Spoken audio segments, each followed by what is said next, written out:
nchiremu e won sem fufuru mu amanyose mu na asemba ya eba dada mpamcho Facebook page no so Akoma 87.9 FM ebre bi atwam pani ba ko ye fa no eye Valentino ni Noy Klottey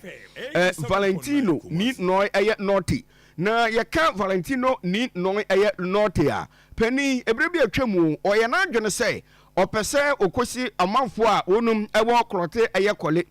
abato mpeswe na namu ewo Ghana mrahye fie ewo NPP amnuko ni dini mu na utumi se wanya ene nam so ase ho awrehu se ho de yin eno de nani kiremu ewo America brochi mem se bia okwakoto ane bra no so no abo edi bia ba behwe efie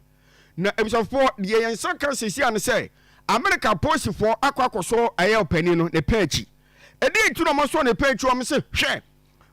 wonu mu a opepombu suma yewmi ida na etoso dunso na tese memmen de twam ye bia ye fanse mefe eye drive eno ewo lower eye Buxton eye township wonu mu a ewo kura ye fanse eye Pennsylvania na de omu gidie pa ne se omu se aposifo no mo kan lower eye Buxton township police fo omu so mo na omu te se omu emergency eye line no ebrenke kurene no omu se emergency line ebrenke se de so omu fa no omu tie de eba na omu fa ahoma na no omu se baby a ye tie sesi e wo sa lower eye Buxton township one omu sesi e Pennsylvania onomo no peni ba ku bi omu susu se na te so baby omu tie no efie no omu timu no nipa wo ti fom no se edan a wo ti kukukuru bi onomo no o suspect bibi ti be ya posifo entum di katentemra ti posifo de entise gamanfo no omo kromu ase no o be fra omo mpeke nemu America de ese ye ya na chese hane omaduro wonum koya na chese openi na bedi nkambo ni di mekire eye Valentino omko na chese ne yire ye one ne ti efie mu no anase da ba akumu no oba no won susu se papa no ede se kanmoa etimi de abo no ye chese wa stabin sa ewo hono muti omionom se papa wanya mfihye no aduanan ba akopɛ 41 years Valentino Naughty adentina wo pese wukum oba wo ne netie nti ye ban so mpo no ade moja so atime guntie pese ye chew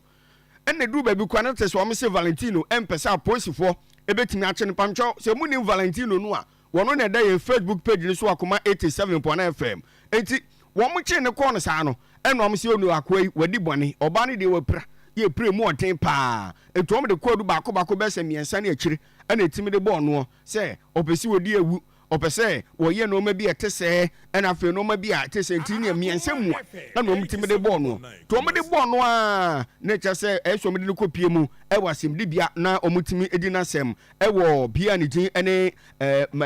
district judge ye fa no David eye Judy onu ye magistrate eye district eye judge no ni di na medi nkambo te du bab no mpesen ka ne lawyers no kra timinya be e de man no no mse akwa na di ewu anase bia wa pra wo bi no de nti na ese timi ebomode se man be no mse nya de betima man be e man no so atima kwa akoyeye enu tim prempren de oda so e wa posifo akache a omse nyankopon eye aduma opepon busumi aye umi ne de toso aduonisia January 26 eno mesan frɛ no se omrai na ni semdie no eno sentimi koso etobi ni free sa aye court no ma no eno ma sa de na piemu ewo bia ye fanse Dolphin aye county prison se one aposifo no konkotena kakra eti January 26 edura na wasan aba ema nhwemu so atimi akoso nti pani no omse ne watimi akostabia na se bia wode se kan e de awo oba wone ne etie ewo America brochima mu kro na ye fanse Pennsylvania eti sabre de wonum